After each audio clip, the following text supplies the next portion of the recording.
Hi everyone. In this video, we're going to learn about beta oxidation of fatty acid. Now, what exactly is beta oxidation? Beta oxidation means breaking down of fatty acids. In our previous video, we learned about the synthesis of fatty acid. In this video, we're going to learn about the oxidation of fatty acid. Beta oxidation of fatty acid. That means we're going to learn how the fatty acid is going to be broken down, right? So whenever you are in a starving state, then your body does not have enough glucose, and then now what will happen is the fatty acid will try to break down itself, and then it will try to produce energy in the form of ATP, right? So if you don't know about the synthesis of fatty acid, I request you to go back to my previous video and learn about the anabolism of fatty acid, which will help you to clearly understand this particular video. So now let us see what exactly does beta oxidation means. So as I told you that beta oxidation means like breaking down of fatty acid, and then in other terms we can also call it as catabolism, right? So catabolism means like degradation or breaking down of fatty acid. Now if you see over here, I have shown you a fatty acid, like a structure of fatty acid. So there is a long chain of carbons, approximately 16 carbon. If I say if it's a palmitic acid, then it's a 16 carbon compound. So this particular this R group is attached to a carboxylic group, right? And then this fatty acid cannot get inside the mitochondria where exactly the beta oxidation will take place. So before it enters inside the mitochondria, it undergoes a kind of a reaction in the presence of an enzyme called fatty acyl coenzyme A synthetase, right? In the presence of ATP. Now, this fatty acid will be changed or converted into fatty acyl coenzyme A. That means, the carboxylic group, to the carboxylic group, a coenzyme A will be added. An acyl coenzyme A will be added, right? So now let us see what happens. So now, as I told you that the fatty acyl coenzyme A will now be getting inside the mitochondria. But wait a second. Still, the fatty acyl coenzyme A cannot get inside the mitochondria. There needs to happen something. There needs to be some kind of change or some kind of molecule helping this fatty acyl coenzyme A to get inside the mitochondria. So now there is, a molecule, a kind of a molecule which is present in the outer membrane of the mitochondria. This is known as carnitine, right? So carnitine. So carnitine is actually the molecule which will help the fatty acyl coenzyme to get inside the mitochondria. Now, how does it help? So let us try to see.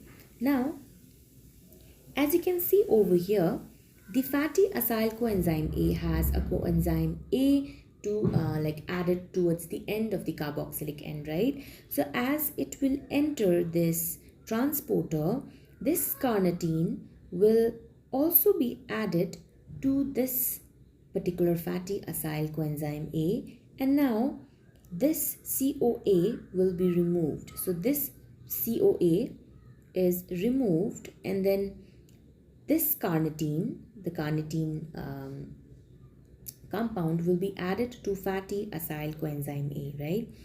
So now this particular compound will be called as fatty acyl carnitine, because before it was fatty acyl coenzyme A. Since the coenzyme A is like taken out or cleaved off, then now it's fatty acyl carnitine, right? So this particular enzyme which helps actually to put on the carnitine structure to the fatty acyl is known as carnitine acyl transferase, right?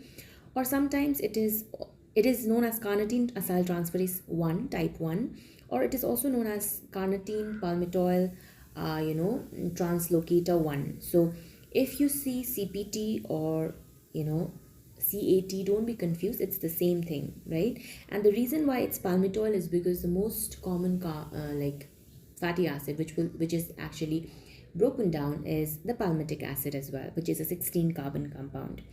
So now let us try to see what happens next.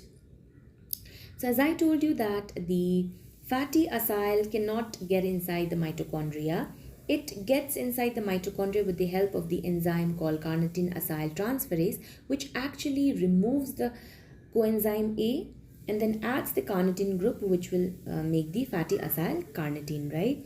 So now this particular compound, fatty acyl carnitine, cannot actually undergo beta oxidation. There needs to be some kind of change. So now what will happen is carnitine acyl transferase type 2 will remove this carnitine and then it will add one coenzyme A again. So what was the point of actually adding and like subtracting?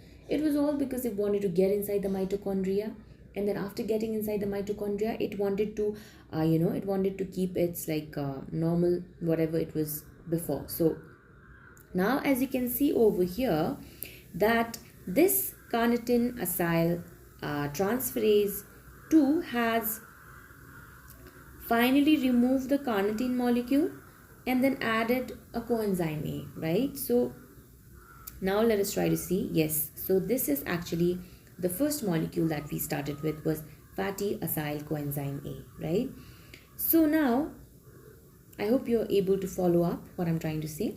Now what will happen is now dehydrogenation reaction will take place. That means hydrogen will be removed from these fatty acyl coenzyme A.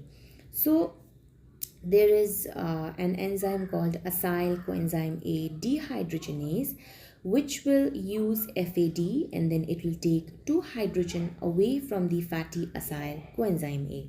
So now let us see, after a fatty acyl coenzyme A, 2 hydrogens are removed. How does the product look like? So I'll just try to show. Okay, so let us zoom in this one. So now as I told you that 2 hydrogen will be removed from these 2 carbons, right? So if I remove the hydrogen, then don't you think there will be a double bond in between or not? Definitely, right? There will be a double bond, because if I remove 2 hydrogen, then of course like 2 double bond will be present there, right? Now this 2 double bond is present in the second carbon, right? If I just count it from here, then 1, 2, 3, right? So in the second carbon it has a double bond, therefore it is known as delta 2. That means in the second carbon the double bond is present. Now why is it called trans? Is because this hydrogen is actually arranged in this manner. So this hydrogen is arranged in this manner.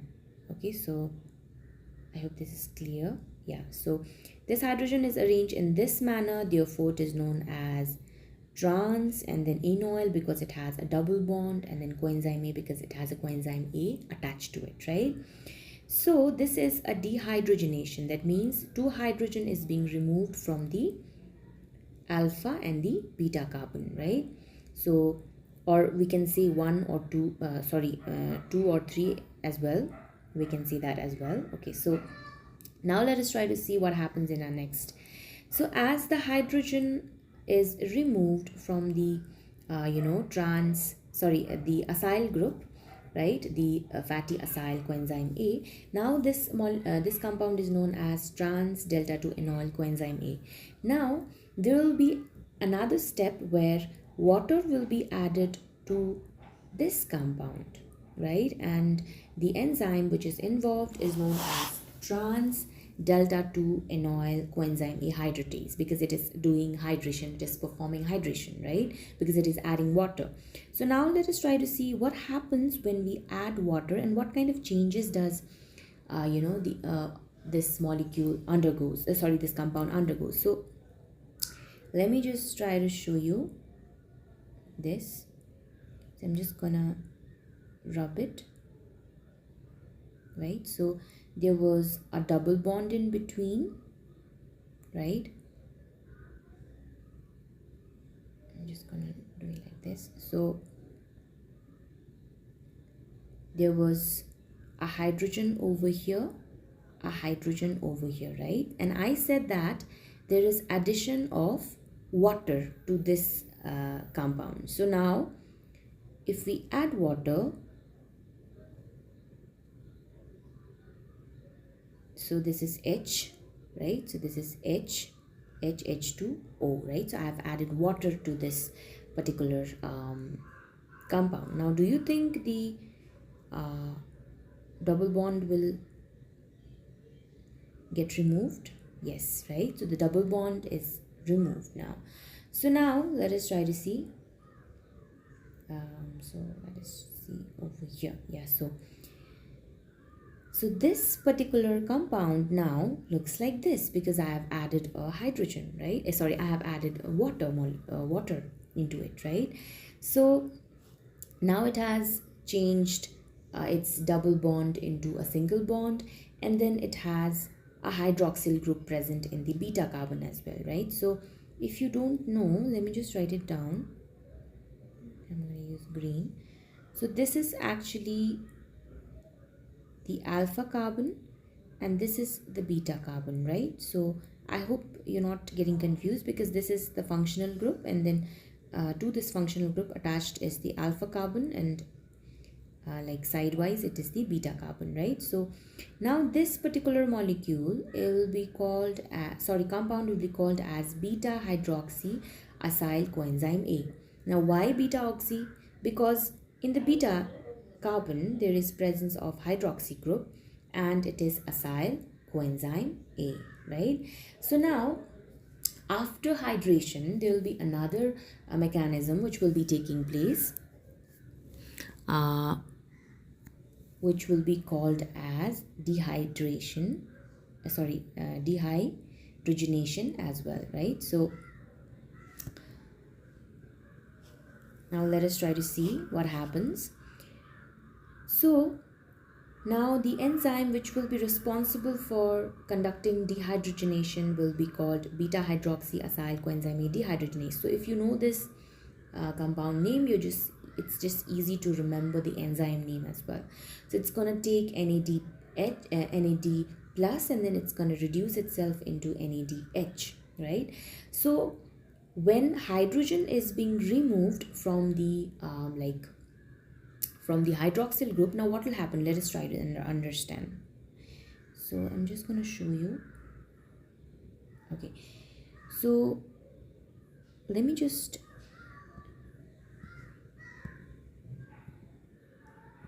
yellow color. So this hydrogen, right, and then this hydrogen, sorry, not this one, this hydrogen will be removed from this compound. So I'm just gonna show it like this, so that this and then this. Okay, so now what will happen if this and this will removed? Let us just try to see. So I'm just going to rub this, right?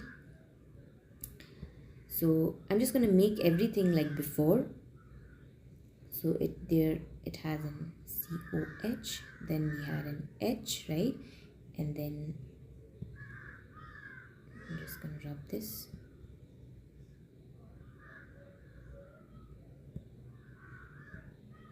So there was an H and then H as well, right? So I said that I'm going to remove this and then this, right? So if I remove this, what do you think this compound will look like? Don't you think that this carbon will now make a double bond with this oxygen? Yes, of course. And then this one is like already fulfilled, right? So I'm just gonna like write it again because it looks kind of weird. Okay, so I'm just gonna write it with yellow, right? So R, then we had C, and then we had a double bond which was actually being created, right? And then again a C which had CH2, right? So if you see over here, what did I do? So I just removed the uh, two hydrogen. I removed two hydrogen, and then I made a double bond in the in the oxygen, right? So now, as you already know that this is known as alpha carbon and this is known as the beta carbon, right? So the name of the compound will be beta-keto-acyl coenzyme A, because this is the beta carbon, right? And then it has changed from hydroxyl group to a ketone group. So beta-keto-acyl coenzyme A, right? Now let us try to see what happens next. So after the formation of a beta keto-acyl coenzyme A, now I've just made it. Okay, so this is actually the compound that I've shown out here, and then this is the compound. This is the same compound I've shown out here. I've just extended the R chain. Okay, so I've just added two more hydrogen two more. I've just shown, not added, I've just shown two more carbons in the fatty acid chain. So I've just shown two more carbon chain, so don't get confused. Okay, so I'm just showing you this part, and this part is same. Okay, so don't get confused. Okay, so now what will happen is, now the main part, that is the cleavage of alpha and beta carbon will take place. So now what will happen is, an enzyme called thiolase is responsible for cleaving the alpha and the beta chain, right? So as you can see that the alpha and the beta chain will cleave from one another, and there will be formation of two products. So one product, what it will be is, it will be a fatty, actually it was just a fatty acid compound. But then what thiolase does is, thiolase adds a coenzyme A to this fatty acid, and you know what will happen if we add a coenzyme A to the fatty acid, right? It will become fatty acyl coenzyme A, which we studied just now, few minutes ago, right, in the first step itself. Now what will happen is, the second compound which will be generated is actually acetyl coenzyme A, right? So if you have seen my previous video, now you'll understand this CH2 of this particular carbon will gain a hydrogen and it will become a methyl group, and then we have the COO, then we have coenzyme A group attached to it. So this is actually the acetyl coenzyme A. Now acetyl coenzyme A will undergo Krebs cycle, right? And then it can undergo Krebs cycle, it can undergo the electron transport chain, and then finally can produce ATP, right? So that is the main goal, right? So whenever you are starving, or whenever you are you are not taking enough food, the fats in your body will start to break down in order to produce this ATP. So that was the main goal, right? To produce ATP, because you need energy, right? And then what about the fatty acyl coenzyme A now? So the fatty acyl coenzyme A will go back to beta oxidation. That means this particular compound can again go back to this cycle. This I'm just going to show you. So it can go again back to this cycle, and then it can get dehydrogenated, and then again it can get hydrated, and then and again it's gonna get broken down into two compound, that is fatty acyl coenzyme A and acetyl coenzyme A, and then again this fatty acyl coenzyme A is gonna go back to that particular cycle and again get broken down. So you can imagine that the long chain of fatty acid that we have, the long chain of fatty acid does not get broken down in one cycle, right? It gets it has to be like, it has to undergo multiple cycles to actually produce ATP, right? And you can see that whenever a fatty acid is broken down, it always gives out 2 carbon in the form of acetyl coenzyme A. And then if suppose, let's take an example of palmitic acid, right? If this, the fatty acid that we broke down was actually if the fatty acid was actually a palmitic acid, then it is a 16 carbon compound, right? So if it is a 16 carbon compound, then these two are getting released. So now there will be 14 carbon compound, which will be like, again, which will be going into the beta oxidation, right? And then this 14 carbon compound can again go to beta oxidation. Then again it's gonna give one acetyl coenzyme A, where 2 carbon will be released. Then 14 minus 2 will be 12, right? Then again it's gonna go back, it's again gonna like undergo beta oxidation, then it's gonna get 10, right? It's gonna reduce every time, and it's gonna produce a lot of ATP, right? Now the steps that we covered right now is, of course, the dehydrogenation, where hydrogen was being removed by FAD, right? And then hydration, right, which was causing the hydroxyl group to be added to the beta carbon. Then we had hydrogenation again, dehydrogenation, where NAD plus was actually taking place, taking participation. And then finally thiolase enzyme, which was actually cleaving the alpha and the beta bond, and also adding a coenzyme A, right? Now my question is, how many acetyl coenzyme A would be produced in 16 carbon fatty acids? So this is a palmitic acid. So how many acetyl coenzyme A do you think will be produced? Yes, around 8, right? Because there are 16 carbon, and then if we divide it into divided by 2, then we're going to get 8 acetyl coenzyme A, right? So 8 acetyl coenzyme A means we're going to produce like, it's going to go to the Krebs cycle, and it's going to produce like ATPs out there, right? Now how many round of beta oxidation do you think it's going to take place? I'm just going to make this a little bit bigger. Okay, so how many beta oxidation do you think is going to take place? This is tricky, okay? So as you know that the bond which was being broken was between carbon 2 and 3, right? Let us just go back and see, right? So if I just have to if I don't tell this as beta carbon and alpha carbon, and if I just number it, this is going to be 1, this is going to be 2, this is going to be 2, 2, and this is going to be 3, right? And then like continuously we're going to have 4, then we're going to have 5, right? So which is the 2 carbon which is participating? It is 2 and 3, right? So if I just go down, and then if I just try to show you, this is a bit tricky, so I'm just going slow. So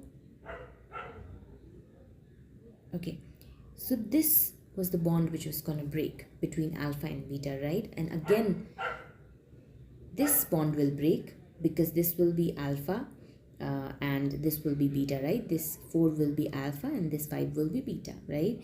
And then again this is gonna break, this is gonna break, this is gonna break, this is gonna break, this is gonna break. So how many like cycle is produced?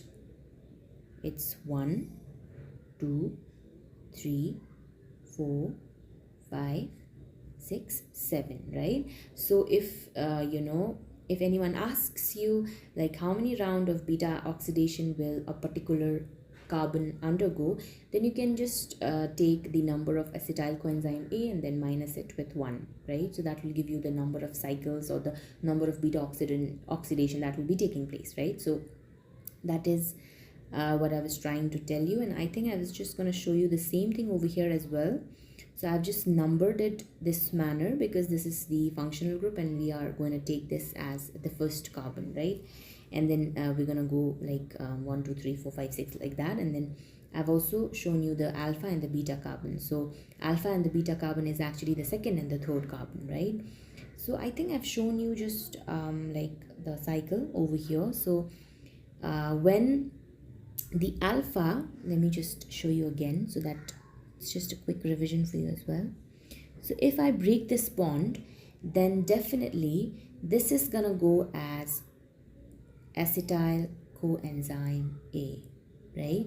So this is gonna go as acetyl coenzyme A because this CH2 is gonna take one hydrogen and then it's gonna make itself as an acetyl coenzyme A, right? I have not drawn over here coenzyme A, but you should know that there is coenzyme A. Okay, so I'm just trying to show you. So now after this breaks down, as you can see over here, this is the new chain of fatty acid, right? So fatty acid acyl, so this has an acyl group, right? Because to this carbon, the beta carbon, we had an acyl group attached. Now you must be wondering, why is this CH2, right? I've already discussed in just now that this is the beta carbon, and beta carbon is going to form, if you don't remember, just I request you to just go back and then revise it and come back again. So this was actually undergoing, you know, first it was undergoing dehydrogenation, then hydration, which was making it form a hydroxyl group, then again dehydrogenation, which was actually making it a ketone group, right? So as you can see that this is actually the ketone group, and then this was being attached with a coenzyme ASH, right? And then again this will undergo beta oxidation, and then so this one again, like I've shown over here, and then over here as well, right? So I think I've done I've written alpha directly. It should be alpha and beta, so I'm just gonna write it down. So R, right? And then we have, suppose we just have like 2 CH2, let's just imagine, because we want to show something that is in our group. So I'm just going to write 1 CH2 and then 1 carbonyl carbon, right? So yes, so this is again the fatty acyl coenzyme A. This is acetyl coenzyme A, which is again gonna go to this next cycle, and 16 carbon will be broken down in 7 cycles, producing 8 acetyl coenzyme A, right? And then finally okay, so this is I've just shown, like, you know, it's gonna break down until and unless it has like 2 carbons left, right? So now continue until the whole carbon chain is totally broken, right? So it will continue until the whole fatty acid is completely broken down. So now let us try to see okay, so now let us try to understand just quick recap. So there was a dehydrogenation, hydration, dehydrogenation, and then cleaving of alpha and beta bond. And the most important enzyme that you have to remember is actually the FACOAS, that was fatty acyl coenzyme A synthase, which was actually adding a coenzyme A to the fatty acid and converting it into fatty acyl coenzyme A, right? Now and also the other enzyme, that is CPT or CAT, and then CAT2 as well. Yes, because these are like very important in terms of when a fatty acid has to enter the mitochondria. So if I tell you where does the synthesis of fatty acid takes place, then it will be cytosol, right? Because in our previous video we learned that the site of synthesis for fatty acid was cytosol. But when we talk about the breakdown of fatty acid, then where does it take place? It takes place in the mitochondria. As you can see, I have drawn the outer membrane and the inner membrane as well, right? And so this is all about fatty acid catabolism, that is the breakdown of fatty acid. I hope you liked this video. If you did, please like, share and subscribe. Thank you so much for watching.